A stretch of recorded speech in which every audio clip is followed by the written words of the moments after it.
फिक्र मत करो, फिक्र करने की जरूरत नहीं है। फिर देखोगे अपनी आंखों से जो लोग कहते हैं मुसलमान बहुत कमजोर है, मुसलमान बहुत पीछे है, मुसलमान अपने दम पे कुछ नहीं कर सकता। अरे मुसलमानों ने तो इतना करके दिखाया। इस देश का संविधान निर्माता जो भारत का संविधान लिखने जा रहा था, जिसको पूरी दुनिया बाबा साहेब भीमराव अम्बेडकर के नाम से जानती है, जब उसको पार्लियामेंट में कोई जाने नहीं दे रहा था, तो मेरी कौम का एक बेटा जिसका नाम मोहम्मद सलीम था, पश्चिम बंगाल की मिदनापुर की सीट से इस्तीफा देके बाबा साहब को पार्लियामेंट में पहुंचाने का काम किया था। हमसे पूछते हैं, हमसे कहते हैं अभी मुसलमान कमजोर है। मुसलमान किसी महाज पे कमजोर नहीं है, मुसलमान किसी फील्ड में कमजोर नहीं है, मुसलमान किसी क्षेत्र में कमजोर नहीं है। आज की तारीख को याद करो, जब देश की आजादी की लड़ाई लड़ी जा रही थी, तो याद करो इस बिलारी के लोगों जो कहते हैं उनको जवाब दे दीजिए। इस पार्टी का एक पागल रईस कुरैशी यही चौराहे पे चीख के पूछ रहा था, सवाल करो सभा के बेईमानों से, सवाल करो समाजवादी पार्टी के उन चमचों से जो इस कौम की दलाली खाने का काम कर रहे हैं। जब से देश आजाद हुआ है हमारे वोटों की दलाली खा रहे हैं। इनका पेट नहीं भर रहा, पेट नहीं भर रहा। अल्लाह जाने पेट या इंडिया गेट भरने का नाम ही नहीं हो रहा है। उनसे पूछो तो कहते हैं मुसलमान बहुत कमजोर है, मुसलमान बहुत पीछे है। हम पूछना चाहते हैं, जब देश की आजादी की लड़ाई लड़ी जा रही थी, इसी मुल्क को आजाद कराने के लिए अगर देवदत्त की धोती लपेटकर महात्मा गांधी कुर्बानी दे रहे थे, तो उसके साथ मौलाना अब्दुल कलाम आजाद भी कुर्बानी दे रहे थे। अगर शहीद भगत सिंह कुर्बानी दे रहे थे, तो अशफाकुल्लाह खान भी कुर्बानी दे रहे थे। इसी देश में अगर सुभाष चंद्र बोस देश को बचाने की लड़ाई लड़ रहे थे, तो ब्रिगेडियर उस्मान जी देश को बचाने की लड़ाई लड़ रहे थे।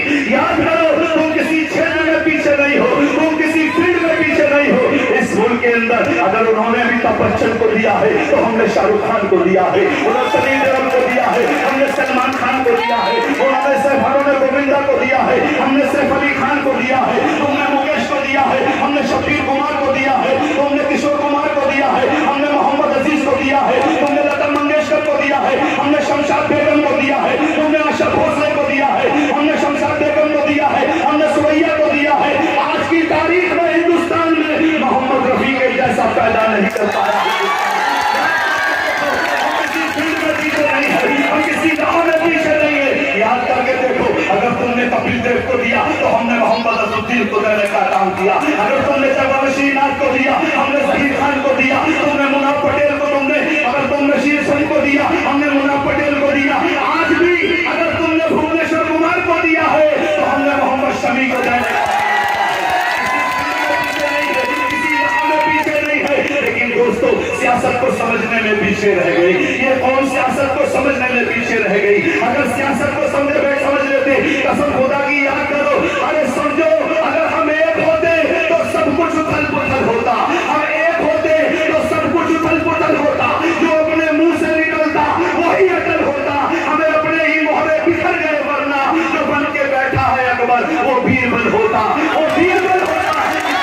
हमारे पास है वोटों से मेरे दोस्तों सरकारें बनती हैं, वोटों से हुकूमतें बदलती हैं, वोटों से तय होता है कौन सा समाज सरकार होगा, वोटों से तय होता है कौन हुकूमत में आएगा, वोटों से तय होता है। अपनी वोट के बदले में इस देश और प्रदेश का चमार भाई सरदार हो गया, अपनी वोट के बदले में यहाँ का अहिर भाई यादव जी हो गया, अपनी वोट के बदले में पंडित भाई सरदार हो गया, अपनी वोट के बदले में ठाकुर भाई सरदार हो गया। कितनी वोटों के मालिक हैं, कितनी वोटों के मालिक हैं। आज दूर दूर तक खड़े हैं, आराम से आ जाओ दोस्तों, तुम्हारा शायद मिलने का मौका ना मिले। कितने वोट हैं? 100 में से 2 वोट ठाकुर भाई के हैं, ठाकुर वोट देता है, उसकी 2 वोट के बदले में ठाकुर भाई के घर में एसपी डीएसपी थानेदार को सवाल पैदा होता है। 100 में से 3 वोट पंडित जी की है, पंडित जी वोट देते हैं, उसकी 3 वोट के बदले में उसके घर में एसपी डीएसपी थानेदार पैदा होता है। 100 में से 4 वोट ठाकुर भाई की है, ठाकुर भाई वोट देते हैं, उसकी 4 वोट के बदले में उस ठाकुर भाई के घर में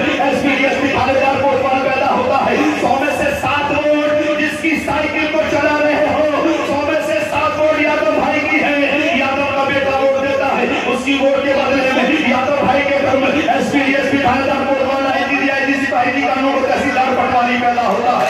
100 में